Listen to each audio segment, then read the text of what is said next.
The Rue Bell Museum is a contemporary art museum located in Southwest DC.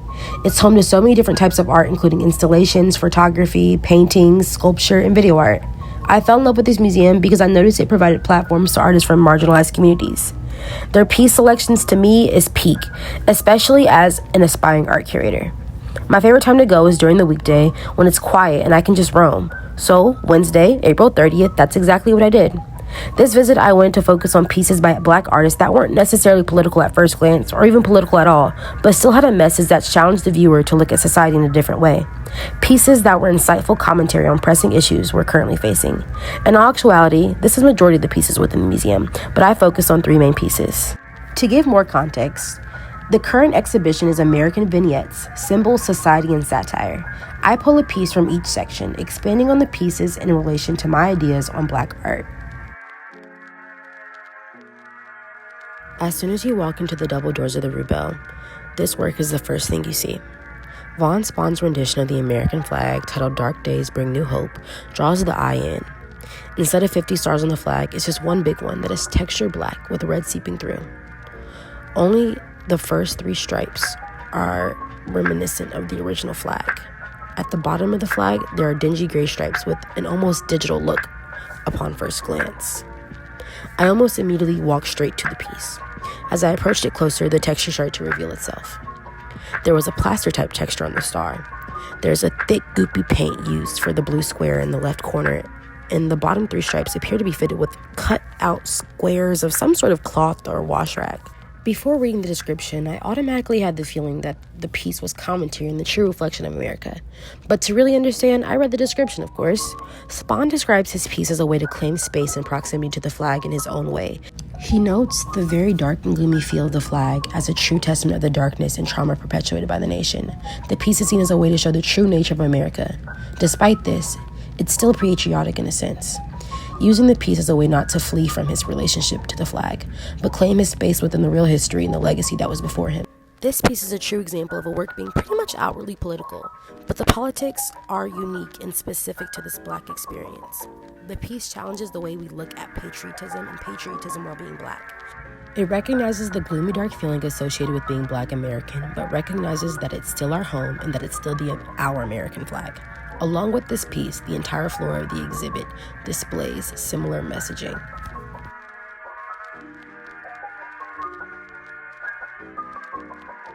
When I first saw the work, I immediately understood the scene before me.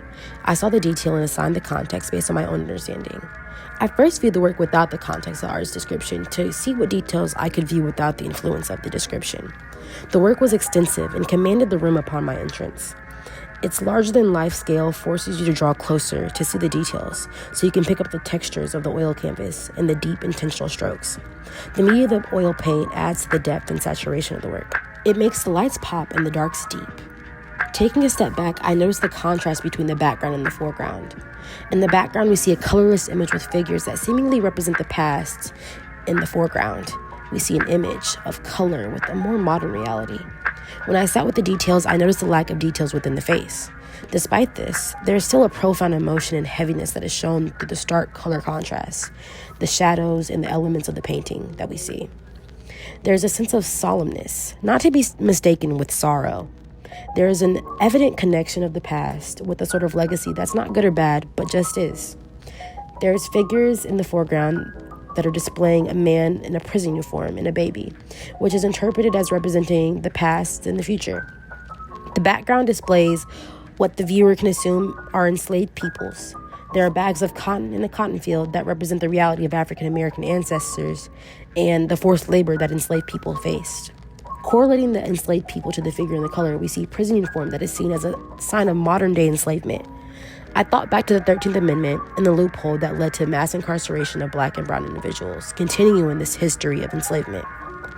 After gathering my understanding, I read the description of the artist. The artist, Reginald O'Neill, explains how the image represents resilience despite the cycles of displacement. He notes that the conditions pictured are not representations of the entire being of African Americans. Despite this, the conditions are engraved in our culture.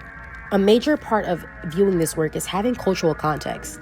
As I sat with this work, I witnessed how people interacted with it. People of color absorbed it and could express the emotion of the image. They seem to have a different acknowledgement and a greater sense of understanding. The non-POC viewers I witnessed could not quite interpret what was happening. This being a common theme with all of O'Neill's pieces, each piece having some sort of reference to ancestors and culture. A vital part within making an impact as a Black artist is the cultural context behind what we say. The final artwork I want to speak on is Sunset on the Bayou by Robert Colescott. His piece is a work of satire, commenting on the harsh and prejudiced stereotypes placed on Black Americans. He makes fun of those stereotypes, attempting to break down racial lines and play on humor. In his description, Colescott states that it's satire that kills the serpent. Playing off his satire, he takes one step closer to dismantling the vigor and hatred within the stereotypes and perceptions that are placed on Black people. At first glance, you see these colorful images full of life and laughter and brightness. Taking a closer look, you see the true imaging within each piece. You see themes of mixed-race people within the Black community and the derogatory names placed on them. You see the themes of minstrel characters and stereotypes African Americans were faced with. In the left corner, you see the images of the Louisiana Purchase with a dark and eerie-looking outline of the United States. They're holding a big bag of gold, signifying cultures and people being bought. In Colescott's description, he mentioned the white guilt that comes with white people viewing his pieces and how it brought up a big stir. This response proves the power within Black art and the need for these perspectives. His art specifically allows for humor and silliness to not be too overly political, but still pack that messaging that will impact society no matter what. The entire exhibit is full of this type of satire within art. While it may not have been intentional on Colescott's part, I see his work as a form of protest and radicalization. All of his pieces emit the same feeling of humor and slight uncomfortability that sparks the light bulb within. I continue to explore the museum, and every piece that I came across helped me answer my final question. Is it good, bad, or just something that is when it comes to Black art challenging and impacting society? While at times I want my art to just be art without the need to be political or make a statement simply because it's made by a Black person, I can also see the positive of why my art always has to challenge society norms.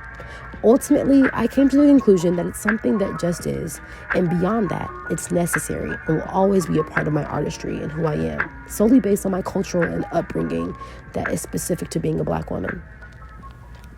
As this Black woman, pursuing Black art and Black artistry, I look to these artists that I viewed, and I know I have a legacy to follow, and I challenge myself to this. It is a continuous line that traces back decades. We can reference the Harlem Renaissance movement that brought notice to the great works of African American art, influencing generations to come. I think of artists like Romare Burton, one of the first Harlem Renaissance artists I discovered. I often reference him within my own art. I use his artistry and others like him to understand what came before me and place a new path for artists after me, hoping to challenge perspectives at every step. To quote Sonia Sanchez, "The Black artist is dangerous. Black art controls the Negro's mentality, negates negative influences, and creates positive images."